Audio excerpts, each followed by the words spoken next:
Now we're going to the step 3, connecting an injection nozzle. This will be something you do when you're either first setting up your system or perhaps when you need to replace it due to blocked non-return valves. So to start with, this is the part that connects into your water line.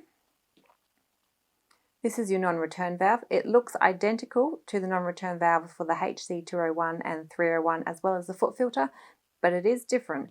This one has a spring inside, so it's important that you do not put one of the non-return valves from the other areas into this one, as it will not work.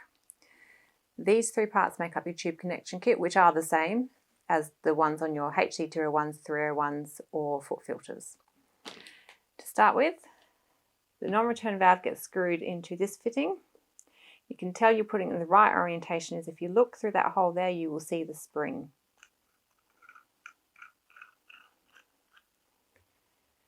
Now the tube just gets connected through the tube connection kit onto the injection nozzle.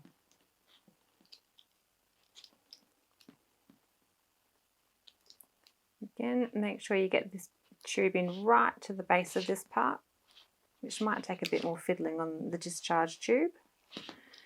Once it's in, screw it onto the non-return valve. Again, no need to use tools, just finger tight.